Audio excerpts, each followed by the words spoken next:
अस्सलामुअलैकुम। Straight talk में खुश आमदीद। आपके साथ मैं हूँ आयशा बख्श। लेबर फोर्स सर्वे के मुताबिक पाकिस्तान में बेरोजगारी की शरह गुज़श्ता माली साल में 21 बरस की बुलंद तरीन सतह 7.1% तक पहुँच गई है।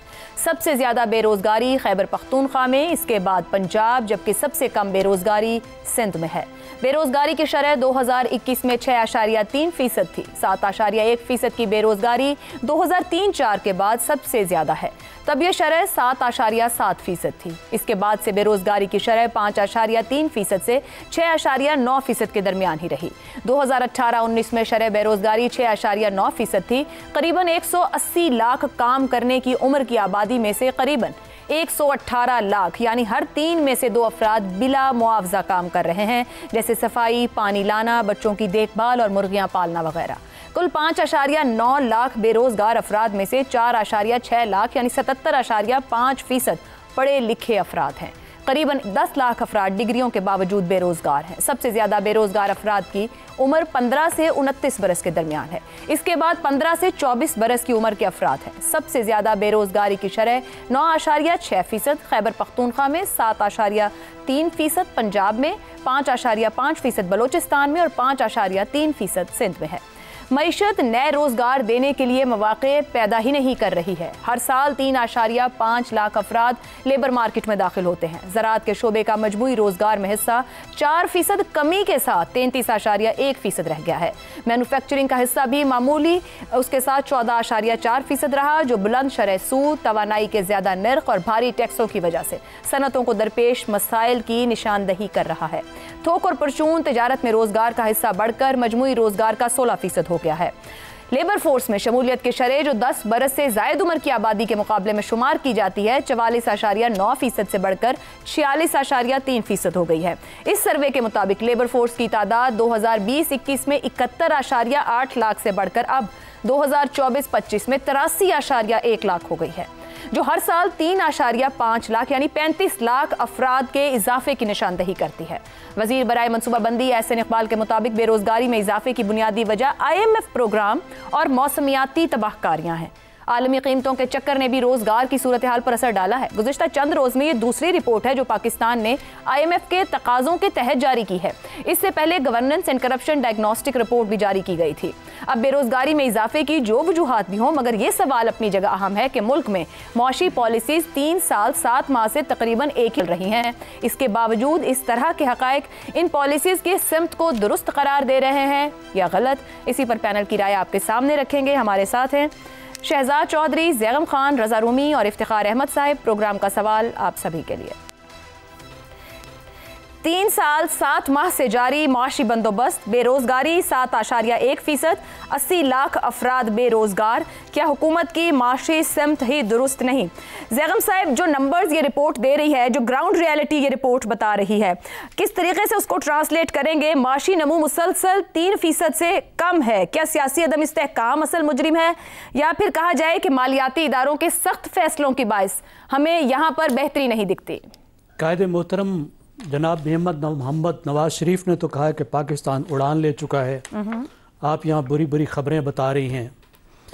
देखिए, ग्रोथ का क्योंकि आपने पूछा है तो बड़ी सादा सी मैथमेटिक्स है। 1% जब आपकी ग्रोथ होती है जी, यानी पाकिस्तान जब 1% से तरक्की करता है तो 4 लाख नौकरियां निकलती हैं। गुज़श्ता 20 साल में पाकिस्तान की जो तरक्की की रफ्तार रही है वो रही है कोई 3-3.5%।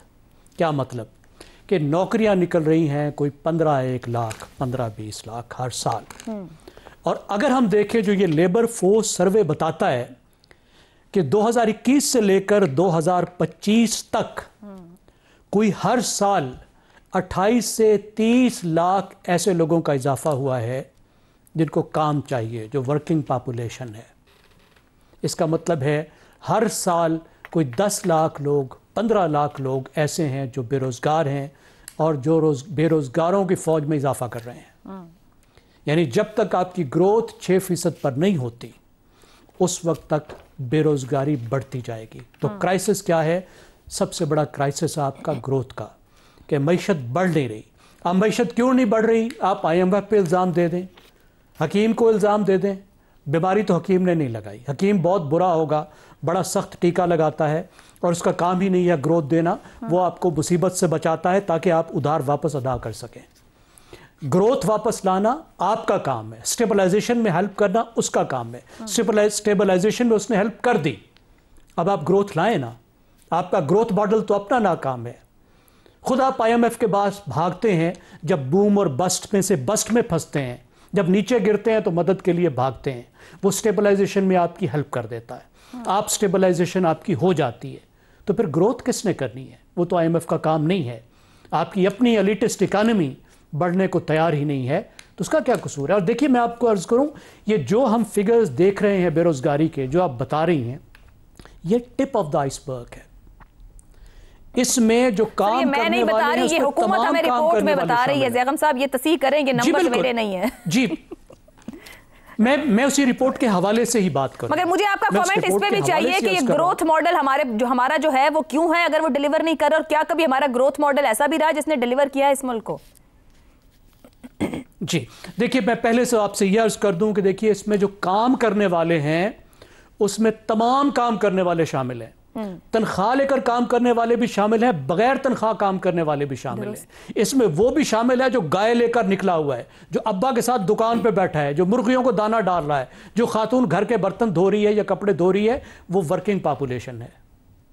ये जो पॉपुलेशन है, ये जो बेरोजगार है, ये वो बेरोजगार हैं जो बाहर कहीं बैठे हुए सर खुजा रहे हैं, कुछ भी नहीं कर रहे।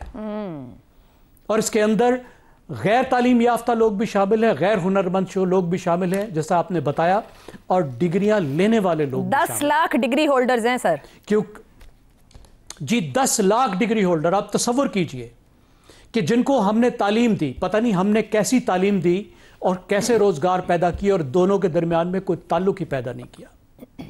देखिए, अब दूसरी बात है ग्रोथ मॉडल की, कि मुल्क किस तरह से ग्रो करते हैं। मुल्क ग्रो करते हैं जब आप इंसानों पर इन्वेस्ट करते हैं, जब आप इंसानी तरक्की करते हैं, जब लोगों को तालीम देते हैं, जब लोगों को आप हुनरमंद बनाते हैं, इस काबिल बनाते हैं कि वो इनोवेशन कर सकें। जब साइंस की तालीम देते हैं तो आप इनोवेशन की तालीम देते हैं। मैं आपको एक मिसाल देता हूं। ILO का एक सर्वे कहता है कि पाकिस्तान में 15 से 29 साल के 2/3 लोग ऐसे हैं जो ना एजुकेशन में है, ना एम्प्लॉयमेंट में है, ना ट्रेनिंग में है। यानी अगर वो एम्प्लॉयमेंट में नहीं है, इस उम्र का आदमी जो 15 साल से बड़ा है, 29 साल से कम है, तो वो किसी ट्रेनिंग में होना चाहिए ना। दुरुस्त। उसको किसी ना किसी एजुकेशन में होना चाहिए ना। यानी वो मुस्तकबिल के लिए भी तैयार नहीं हो रहा। और आपकी जो मईशत है वो ऐसे सेक्टर्स को आगे लेकर बढ़ रही है जो एलीट के पेट भरती है, जो मईशत की रफ्तार नहीं बढ़ाती, जो मईशत को नहीं बढ़ाती, जो पूरे का पूरा मॉडल है। आप तो देखें, वो तो चंद दिन पहले आपके सामने मजमूई तौर ये कह सकते हैं कि हमारा मॉडल ही ग्रोथ मॉडल नहीं है, हमारी डायरेक्शन ही ठीक नहीं है। बिल्कुल दुरुस्त हो गया, ठीक हो गया। रज़ा रूमी साहब, मैं आपकी जानिब आऊं। एक तरफ माशी बेहतरी के बड़े बड़े दावे हैं, अभी जैसे ज़ैगम साहब ने तो अभी कुछ देर पहले होने वाली प्रेस कॉन्फ्रेंस का भी हवाला दिया। दूसरी तरफ ये होशरुबा इंकशाफ खुद हुकूमत हमारे सामने रख रही है अपनी रिपोर्ट लाकर, और जिसको कहा जा रहा है टिप ऑफ आइसबर्ग अगर ये है, यहाँ पे 80 लाख अफराद बेरोजगार हैं। तो हुकूमत अपने इन आदादो शुमार से किस तरीके से रोजी रोटी, जिंदगी, जॉब्स, बुनियादी जरूरियात फिर अवाम को दे पाएगी? आप सूबों और विफाक के बीच भी कोई तालमेल देखते हैं इस पूरे मामले पर?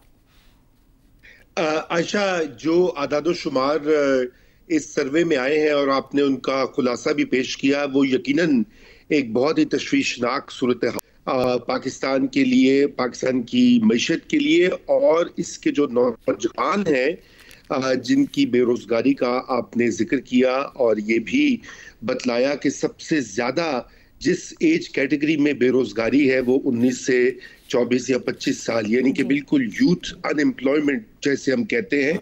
और अगर आप सूबों के हिसाब से देखें तो खैबर पख्तूनख्वा में सबसे ज़्यादा है बेरोजगारी, उसके बाद फिर पंजाब में, और फिर बलूचिस्तान और सिंध में इस तरीके से आती है। असल में मामला इस तरह से है कि हम पिछले 3 साल से ये चीज़ हमें नहीं भूलनी चाहिए कि हम एक स्टेबलाइजेशन प्रोग्राम में हैं।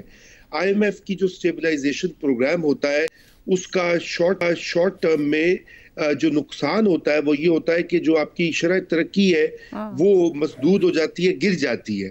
यानी कि इकोनॉमी उस तरह से ग्रो नहीं करती, क्योंकि आप अपनी का जो खसारा होता है उसको कम करने के लिए आपकी स्पेंडिंग और मईशत का फैलाव जो है उसके ऊपर असर पड़ता है।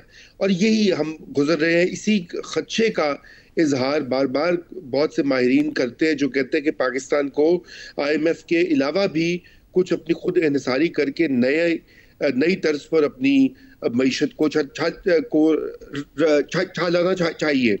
तो ये बुनियादी वजह है कि आज हम पे ये देख रहे हैं कि पिछले कई सालों से पाकिस्तान की शरह तरक्की गिर चुकी है।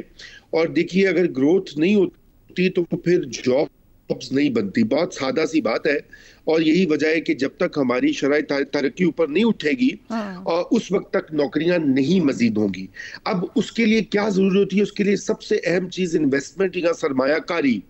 और सरमायाकारी भी वो वाली नहीं जिसका हम हर वक्त जिक्र होता है मीडिया में कि जी कोई बाहर से आ जाएगा, अमेरिका से, सऊदी अरेबिया से, UAE से।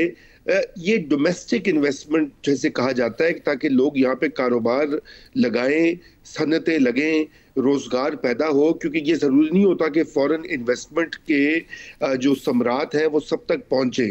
वो ठीक है, मईशत को जो है एक फैलाव उसमें दे सकते हैं और शायद कुछ नौकरियां भी बन जाती हैं और फॉरेन एक्सचेंज आ जाता है। लेकिन जो असल यहाँ पर मसला है वो डोमेस्टिक इन्वेस्टमेंट का है, और वो नहीं हो रही। और उसकी वजह सूद की शर जो है, बैंक का लोन्स जो है वो बहुत शरह सूद बहुत ऊपर है। और इसी तरह बिजली की और गैस की कीमतें जो है वो भी बहुत ऊपर है। फिर ऊपर से टैक्सेस का जो सिस्टम है पूरा, और फिर जो इनसिक्योरिटी है, उसकी वजह से बहुत से सरमायाकार जो हैं, जो पाकिस्तान के अंदर जिनके पास है भी कैपिटल, वो नहीं इन्वेस्ट करते, वो जाके दुबई में प्रॉपर्टीज खरीद लेते हैं। अगर साहब कतई कलामी की माजरत ये इनसिक्योरिटीज और अदम एतमाद में, और आप अगर बात कर रहे हैं तो जाहिर बात है जो लोग हमें रूल कर रहे हैं उनको भी पता है कि ये चीज एक एग्जिस्टिंग फैक्टर मौजूद है। क्या हमारा मॉडल कोई सिमत रखता है, एक ग्रोथ मॉडल हम कह सकते हैं? नहीं तो क्यों हम नहीं समझ पाए इस बात को? देखिए, ग्रोथ, जो लोग हैं इक़्तिदार में, उनका काम होता है डंग टपाओ। यानी मेरे 2-3 साल हैं, कैसे गुजरेंगे? आपको पता है कि सिविल गवर्नमेंट्स जो होती हैं उनका तो दौरानिया 3 साल से ऊपर होता ही नहीं है। हर वजीर आजम जो होता है, हर पार्लियामेंट जो होती है, वो अपने बचाव की तदबीर में लगी होती है। बाकी जो बड़े अफसरान होते हैं वो भी इसी चक्कर में होते हैं कि जी हमारा टाइम कैसे निकलेगा। इसके लिए आपको तवीलुल मयाद प्लानिंग चाहिए, जिसे हम बार बार जिक्र करते हैं, चार्टर ऑफ इकोनॉमी का, कि तमाम सियासी जमातें या कम से कम वो लोग जो कि अभी पावर में आ सकते हैं या बाहर है या है, वो मिलकर एक लाए अमल पर इत्तेफाक करें। ये जो अभी बातें कही ज़ैगम साहब ने, इंसानी तरक्की, ह्यूमन कैपिटल, तालीम है, सेहत है, बहुत ही जबरदस्त पॉइंट आप इन्हें इंसानी तरक्की या ह्यूमन इन्वेस्टमेंट की बात कर रहे हैं, लेकिन हमें वो तरजीहात में दिखाई नहीं देता। यहाँ पर शहजाद साहब, पढ़े लिखे अफराद की इतनी बड़ी तादाद का बेरोजगार होना, 10 लाख का नंबर तो ये रिपोर्ट बता रही है, और मे बी ये इससे भी ज्यादा हो। क्या निज़ाम तालीम पर सवाल है, निज़ाम हुकूमत पर सवाल है, पूरे निज़ाम की नाकामी पर सवाल है? क्या मौजूदा हाइब्रिड निज़ाम को अंदाजा है कि पढ़ा लिखा बेरोजगार ज्यादा खतरनाक हो सकता है, एक अनपढ़ बेरोजगार से ज्यादा बड़ी लायबिलिटी बन सकता है माशरे के लिए?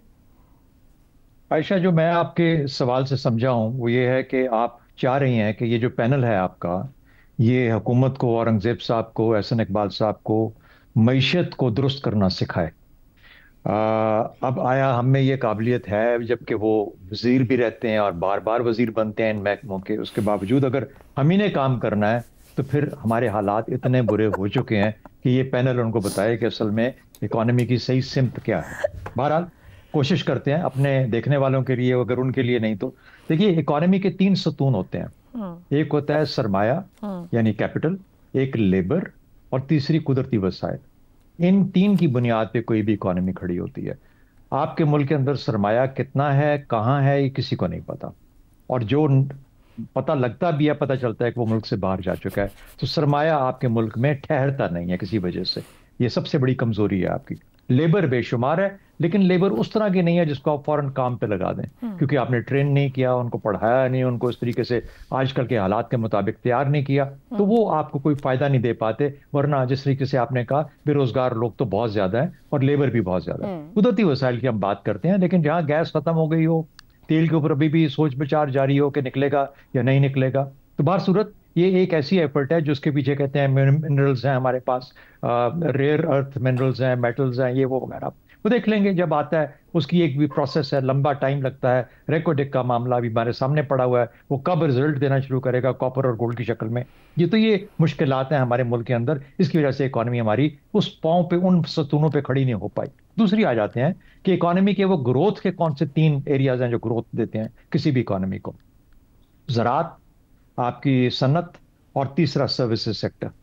अच्छा, अब ज़राअत का हाल ये है कि हमारी यील्ड पूरे इस खत्ते के अंदर सबसे कम है पर एकड़। तो उस वजह से ना किसी ने आज तक ध्यान दिया कि अच्छा इसका बीज की क्वालिटी क्या है, पानी मिलता है नहीं मिलता, क्लाइमेट चेंज के मामलात हैं, किसान का मामला कैसे हल करना है, और अगर उसको करना भी है तो उसको किस हद तक हम आगे एडवांस और प्रोग्रेसिव तरीके से ज़राअत को लेकर चल सकते हैं। हमारा किसान अभी भी पुराने तरीके से काम करता है, पुराने किस्म के पानी इस्तेमाल करता है, तो इसलिए ज़राअत के अंदर से वो यील्ड नहीं मिल पाती जो होनी चाहिए। और हम कमज़ोर, हम सबसिस्टेंस है, यानी जितना कोशिश करते हैं उतना उगाएं जितना हमें इस्तेमाल के लिए ज़रूरी है। सनत हमारे मुल्क से जा चुकी है, जा रही है, जो हैं वो लगाते नहीं है, इन्वेस्टमेंट का जिक्र किया गया, तो ये एक और। सर्विसेज सेक्टर का मराद ये होती है कि आप लोग तैयार करते हैं जो कि आपके वैल्यू एडिशन कर सकें। अगर आप उनको ट्रेनिंग नहीं दे रहे, अगर आपने जेम के अंदर अभी तक ट्रेन नहीं किया, आपने पत्थर काटना उनको नहीं सिखाया, आपने नर्सेज और हेल्थ केयर के अंदर अब लोग नहीं बनाए, तो किस तरीके से आपकी जो ये फले फूलेगी, ये जो सर्विसेज का सेक्टर। आपके उस्ताद सबसे कमजोर तरीन है। बहरहाल ये हमारी, इस वजह से हमारी ग्रोथ नहीं हो पाती। आ जाते हैं अब ग्रोथ फैक्टर्स के ऊपर। इन्वेस्टमेंट कहां से आएगी? इन्वेस्टमेंट तो नहीं आती। आपको पता है कि 16 कम से कम 17% हमारी इन्वेस्टमेंट टू ग्रो जीडीपी रही है इस मुल्क की तारीख के अंदर, तारीखी तौर पर। अब हम 13% के ऊपर है, 17% थी, अब 13% है। दुनिया का लेवल क्या है? दुनिया की एवरेज है कम से कम 20% होनी चाहिए किसी भी इकोनॉमी को, मईशत को फाल होने के लिए, उसको अपने तौर पे बराबर रहने के लिए 20%। हम 13% पे बैठे हुए हैं। यूरोपियन यूनियन कितना करता है? 48%। हम वहां पे भी नहीं जाते। अब सवाल ये पैदा होता है, अच्छा सीपैक हमें एक मौका मिला, सीपैक हमने उसको खत्म करके रख दिया। अभी आजकल एहसन इकबाल साहब लड़ रहे हैं, समझाने की कोशिश कर रहे हैं, लेकिन उस तरीके से सीपैक वापस नहीं आ रहा जिससे आना चाहिए था। लेबर, उसकी ट्रेनिंग हुई, हमने ट्रेन ही नहीं किया उन लोगों को। अब सवाल ये पैदा होता है कि इस इकोनॉमी के साथ क्या कोई सिमत है? नहीं है। डंग टपाओ इकोनॉमी, जिस तरीके से मैंने लिखा भी हुआ और कह दिया उन्होंने, तो सिमत कोई नहीं है, डंग टपाओ इकोनॉमी है। किसी ना किसी तरीके से तैरते रहें, डूबे मत, और इसी के अंदर अपनी बहादुरी और जीत समझें। दुरुस्त हो गया इफ्तिखार साहब। डंग टपाओ इकोनॉमी है, एलिटिस्ट इकोनॉमी है। ऊपर जितने पैनलिस्ट ने बात की सब ये कह रहे हैं कि डायरेक्शन नहीं दिखाई दे रही। मगर शहबाज शरीफ साहब ने दिसंबर 2022 में अपने बयान में ये कहा कि IMF के सामने एड़ियां रगड़ी, पता नहीं कहां कहां अंगूठे लगवाए, क्या क्या जमानतें ली, तब जाकर IMF का प्रोग्राम दोबारा शुरू हुआ। यानी कि पूरी काविश से शुरू हुआ और एक हमने अपना मॉडल बनाया कि आने वाले दिनों में ये सूरत हाल होगी। अब एहसन इकबाल साहब जो इस रिपोर्ट में एतराफात कर रहे हैं, इतने तजर्बाकार सियासतदान क्या ट्रैप में आ गए? किसी कोई ट्रैप में नहीं आया। कुछ मनसूबाबंदी दुरुस्त नहीं है। अगर हम पिछले 30-40 साल में देखें तो कौन इक़्तिदार में रहा, ये बहुत अहम सवाल है। और जो इक़्तिदार में रहे उन्होंने क्या प्लानिंग की? एहसन इकबाल ने पहली प्लानिंग जो की, उसने कहा कि ये 20 साल की मैं प्लानिंग कर रहा हूँ। उस 20 साल की प्लानिंग पे क्या अमल हुआ? मसलन आपने एक सवाल हमें बताया है कि ऐसे लोगों की तादाद लाखों है जिनके पास डिग्रियां तो हैं लेकिन वो बेरोज़गार हैं। चलें जी, उनको डिग्रियां देने के लिए जो कॉलेजेस, जो यूनिवर्सिटियां बनाई गई, उनमें जो लोगों ने उनको तरबियत दी, उनको तालीम दी, उनका मेयार क्या था? और जो पैसा उन लोगों के वालिदैन का तबाह बर्बाद किया और ख़र्च किया, उसका ज़िम्मेदार कौन है? और अगर यही जो 10 लाख डिग्री होल्डरों को अगर हमने कोई टेक्निकल इल्म सिखाया होता, मसलन आप कारों को देख लें, लाहौर में कारों की तादाद इतनी लाखों है, लेकिन यहाँ पे वो बेहतरीन वर्कशॉपें इतनी नहीं हैं, तो हम वर्कशॉपें खोल लेते, हम लोगों को कारों को रिपेयर करना ही सिखा देते, हम लोगों को मोटरसाइकिल बनाना ही सिखा देते, हम लोगों को साइकिल बनाना ही सिखा देते, तो ये 10 लाख डिग्रियां वाले आज इस सफ में ना खड़े होते जिसको आप बेरोजगार कह रहे हैं। तो क्या वो सिखाने वाले इदारे भी मौजूद थे? यस थे, टेवटा वगैरह मौजूद थे, लेकिन उनकी तादाद कम थी। और ये काम उन लोगों का था जो इस मुल्क में सियासत करते हैं, जो पार्लियामेंट के मेंबर बनते हैं, जाके वहाँ पे तकारीर करते हैं। ये उनका काम है कि आबादी के लिहाज से देखें। मसलन सबसे बड़ा मसला जो है वो है, मैंने तो कारोबारी इदारे में ये जो है ये मदाखलत से पाक होने चाहिए। हमारे तमाम कारोबारी इदारे जो हैं वो हुकूमती मदाखलत से पाक नहीं है, बल्कि हुकूमत उनको चलाती है। जब आप हुकूमत कारोबारी अदारों को चलाती हो तो वहाँ पे फिर क्या बेहतरी आएगी? फिर तकनीकी तरक्की के साथ इक्तिसादी तरक्की मुमकिन है, जो मैंने पहले अर्ज़ किया। तकनीकी तरक्की मुझे बताएं हम दे ही नहीं रहे, तो फिर इक्तिसादी तरक्की कहाँ से आएगी? ये सीपैक की बात हुई, बिल्कुल ठीक है। सीपैक था कि वहाँ से लेके हरिपुर तक जितनी भी सड़क के किनारे है हम वहाँ पे फैक्ट्रीज बनाएंगे। किधर बनी? कौन सी फैक्ट्री बनी? कौन सा इंडस्ट्रियल एरिया बना लिया किसी ने भी, या उसकी बुनियाद ही रख दी हो? आगे चले, अब एक सरमायाकारी से पैदावारी सलाहियत बढ़ती है। सरमायाकारी हो रही है किसी ऐसे सेक्टर में जहाँ पे लोगों को जॉब नहीं मिल सकती।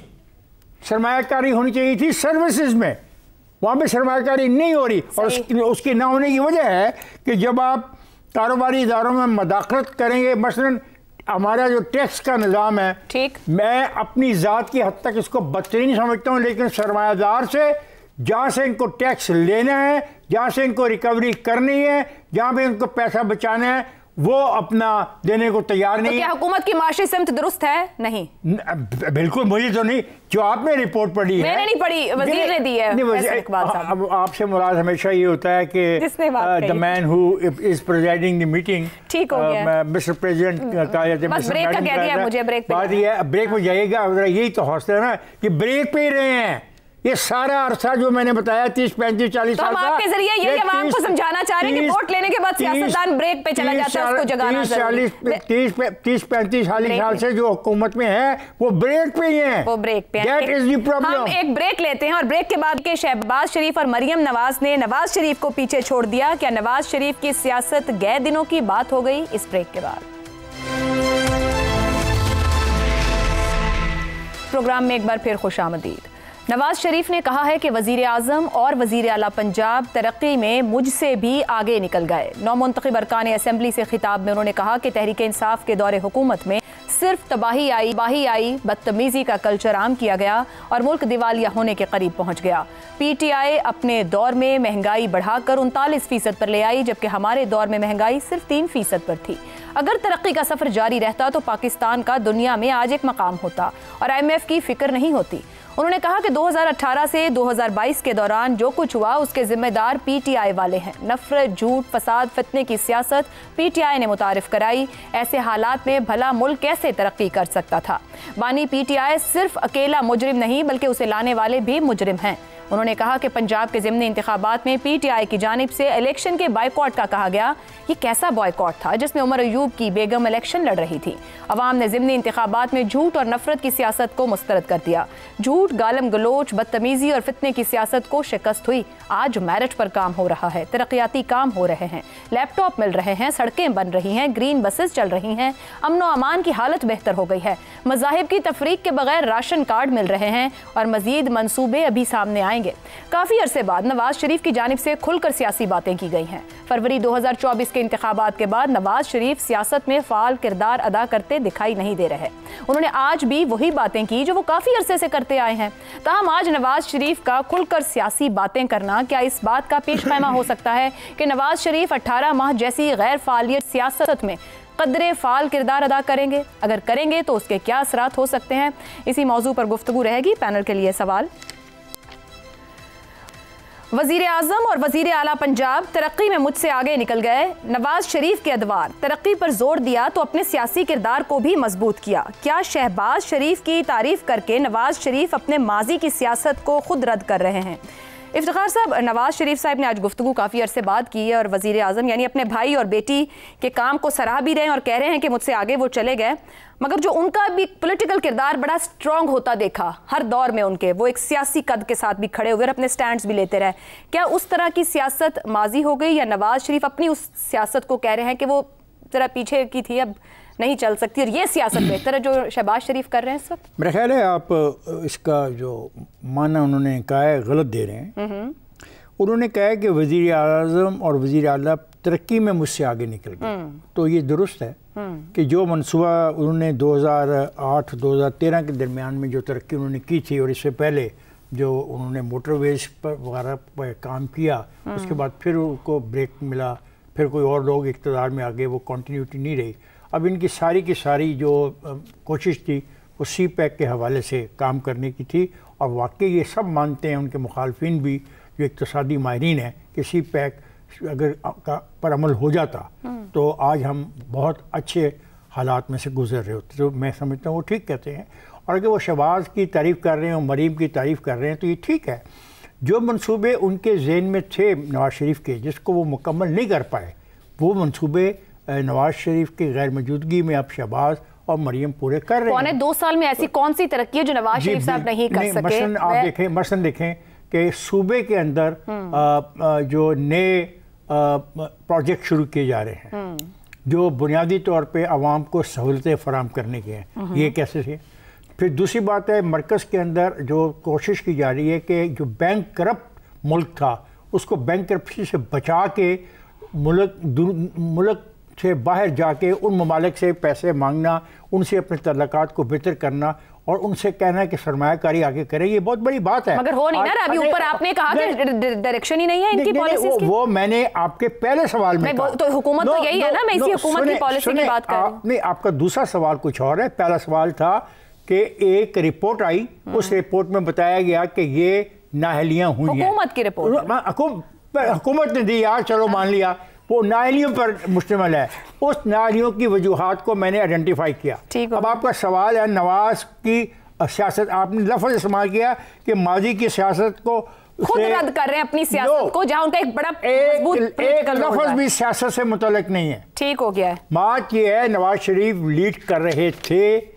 आपने देखा नहीं कि पिछले दिनों जब वो बैठे हुए थे मरी के इलाके में तो क्या कर रहे थे? दुरुस्त हो गया। मीटिंग्स वहीं पे हो रही थी। जब तक आप एक पॉलिसी को कंटिन्यू नहीं करेंगे, फिर कल अगर फर्ज करो यहाँ पे एक और हुकूमत आ जाती है और जो एक साफ सुथरा पंजाब का कॉन्सेप्ट है, हौसला रखें ना सुनने का, साफ नहीं टाइम छोड़े, बात या किया ना करें या बात पूरी करने दिया करें। साफ सुथरा पंजाब एक खरबों रुपए का एक प्रोजेक्ट है, शुरू किया गया है।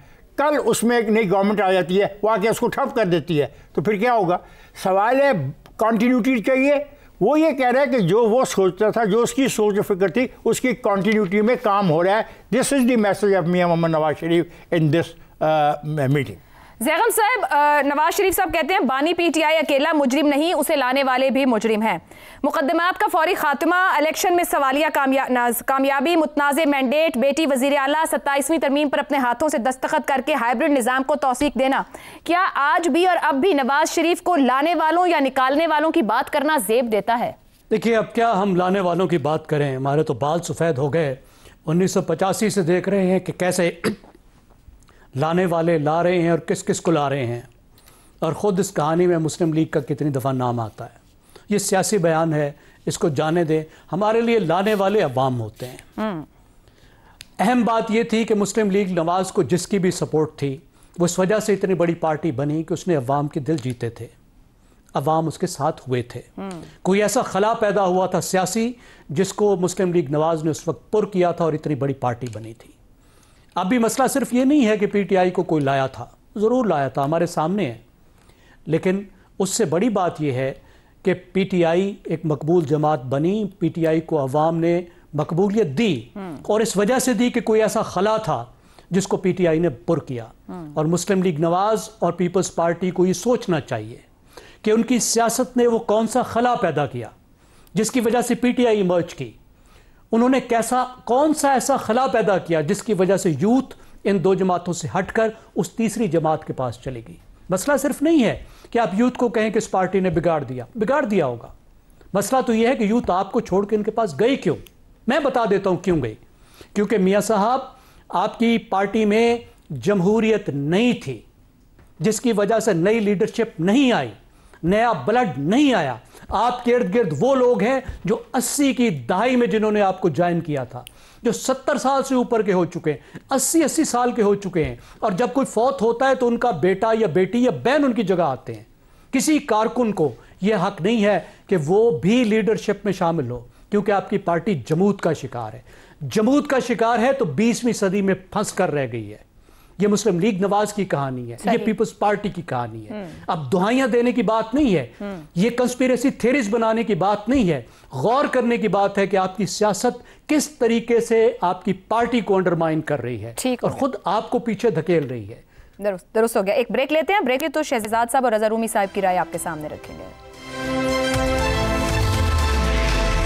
प्रोग्राम में एक बार फिर खुशामदीद। शहजाद साहब, नवाज शरीफ साहब ने आज भाई और बेटी की हुक्मरानी को ज़बरदस्त खिराजे तहसीन पेश किया है। 3 बार के मुंतखब वज़ीर आज़म हैं और हम ये माजी में देखते रहे हैं कि वो लोगों को जाके मिलते और जानते थे। क्या वो इस बात का एहसास रखते हैं कि आज महंगाई, बढ़ती गुर्बत, बेरोज़गारी और इन तमाम मसाइल और अमन व अमान की दरअसल सूरत हाल या ग्राउंड रियलिटी क्या है?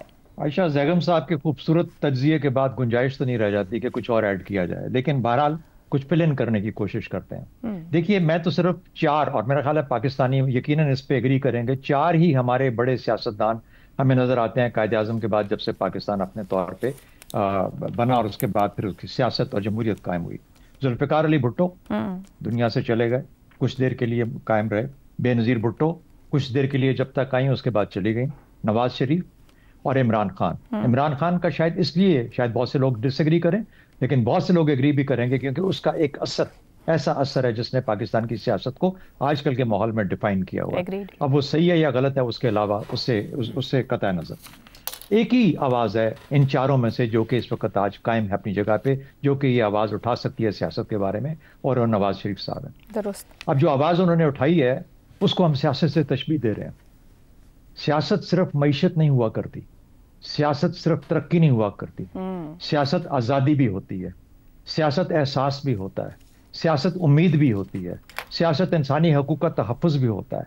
सियासत एक ऐसी फ़ज़ा, उम्मीद की फ़ज़ा को कायम रखने का नाम है जहाँ लोगों को ये यकीन हो कि उनकी आवाज़ सुनी भी जाती है, मैटर भी करती है और उनकी ओपिनियन भी मैटर करती है। ये सियासत है मेरी नज़र में। आज अगर नवाज शरीफ साहब ने इस सियासत को खैरबाद कह दिया है और उस सियासत को अपना लिया है जो कि शहबाज शरीफ साहब या आजकल के माहौल में जो चल रही है, तो फिर पाकिस्तान के अवाम की एक मैं बदकिस्मती समझूंगा कि उस सियासत का नाम लेने वाला अब कोई नहीं रह गया जो कि पाकिस्तान के लोगों को उम्मीद दिला सकती है और उनके हकूक़ का तहफ़्फ़ुज़ कर सकती है। उस सियासत की आवाज़, आज़ादी कितनी है, सहाफ़त की आज़ादी कितनी है, को हम कितना खुल के बात कर सकते हैं, कितना खुल के लिख सकते हैं, और अगर नहीं कर सकते बात और नहीं लिख सकते उतना खुल के, तो फिर इसका मतलब है कि वो आज़ादी जो होनी चाहिए पाकिस्तानी अवाम के पास अपनी जगह पे कायम नहीं। दुरुस्त हो गया। रज़ा रूमी साहब, वज़ीर आज़म और वज़ीर आला पंजाब की तारीफ करते वो कहते हैं मुझसे आगे निकल गए। शहबाज शरीफ साहब के 2 अदवार हैं, मुख्तलिफ तर्ज़ हुक्मरानी है दोनों भाइयों का ही। आपके ख्याल में वो वाकई भाई और बेटी की तारीफ कर रहे हैं? दूसरे लफ्ज़ों में ये भी कहा जा सकता है कोई सियासी पैगाम है या अपना सियासी बयानिया भी क्लियर कर रहे हैं इसके अंदर? आयशा, ये बहुत वाज़े एक मैसेज है। एक तो मैसेज ये है कि इस वक्त नवाज शरीफ साहब के बारे में बहुत सी स्पेकुलेशन की जा रही थी कि शायद वो नाखुश हैं इस पूरे सिस्टम से, शायद उनकी सोच अलग है, लेकिन उन्होंने बड़े वाज़े अंदाज में अपनी मुकम्मल सपोर्ट जो है वो अपने भाई और अपनी बेटी को दी है। और यकीनन जो बहुत सी लोग इसके ऊपर वो स्पेकुलेट करते हैं उनकी बात को भी रद्द कर दिया उन्होंने, और ये भी उन्होंने क्लियरली बता दिया कि इस वक्त वो और उनकी पार्टी जो है वो मुकम्मल तौर पर इस हाइब्रिड रजीम जो है, निज़ाम जो है, उसका हिस्सा है।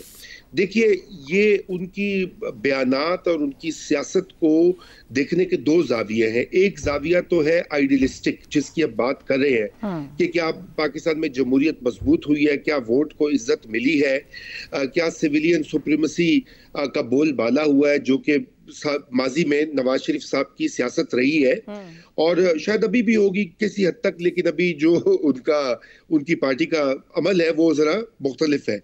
लेकिन दूसरा जाविया ये है कि सियासी पार्टियां सियासत क्यों करती हैं, वो इक़्तिदार हासिल करने के लिए वो करती हैं ताकि वहां पे अपना एजेंडा या जो भी है वो उसको पूरा कर सके।